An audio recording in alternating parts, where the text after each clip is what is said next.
মাগুরায় ISKCON নিষিদ্ধের দাবিতে আইনজীবীদের বিক্ষোভ মিছিল অনুষ্ঠিত হয়েছে।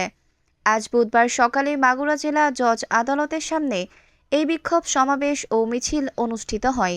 এ সময় বক্তব্য রাখেন বাংলাদেশ জাতীয়তাবাদী আইনজীবী ফোরাম মাগুরা জেলা সভাপতি অ্যাডভোকেট রোকনুজ্জামান খান, সাংগঠনিক সম্পাদক তরিকুল ইসলাম কবির, সিনিয়র আইনজীবী আব্দুর রশিদ, অ্যাডভোকেট আহমেদ হোসেন, পিপি সাখাওয়াত হোসেন, অতিরিক্ত পিপি মনিরুল ইসলাম মুকুল, অ্যাডভোকেট মিজানুর রহমান।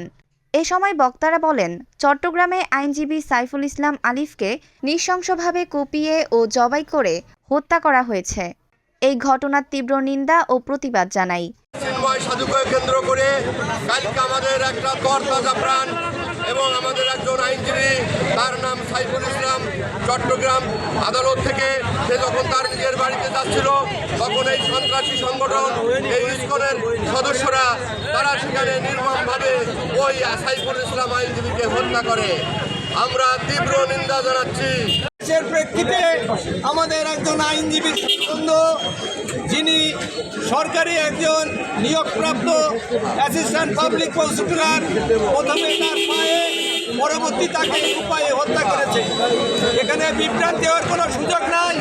এদেশে যারা সংখ্যালঘু আছেন তাদের সাথে আমরা সৌহার্দ্য এবং প্রীতিতে বসবাস করি, কিন্তু ইসকন দেশে দেশে অনেক জায়গায় নিষিদ্ধ ঘোষিত হয়েছে।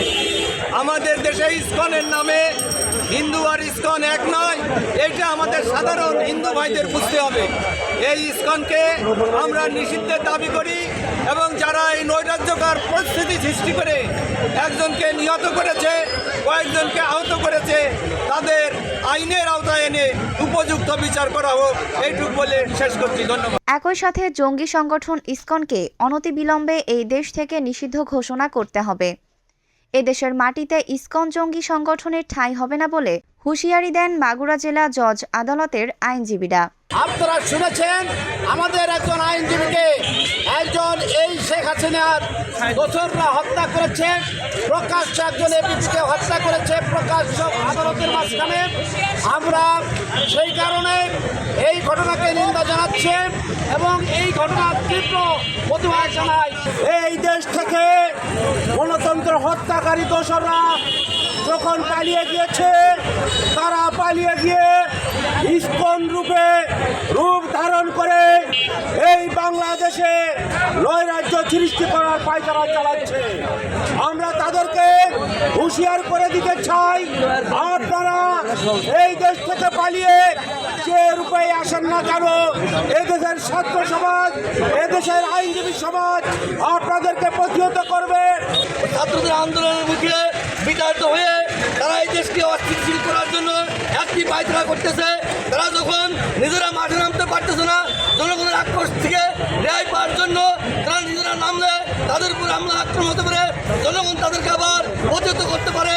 তাই তারা এদেশে একটি সাম্প্রদায়িক উস্কানির মাধ্যমে এদেশের একটি গোষ্ঠীকে হাতে নিয়ে তাদের নীল নকশা বাস্তবায়ন করার জন্য এই ইসকনের ঘাড়ে ছোঁয়া রয়েছে। এবং বক্তারা আরও বলেন, সনাতন ধর্মাবলম্বী আর ইসকন সংগঠন এক নয়, এটাকে গুলিয়ে ফেলবেন না এবং এই নেক্কারজনক হত্যার সাথে জড়িতদের দৃষ্টান্তমূলক শাস্তির দাবি জানানো হয়। মোহাম্মদ ইমরান হোসেন, মাগুরা প্রতিনিধি। ঐশী সৃষ্টি, news desk, Bangladesh news today.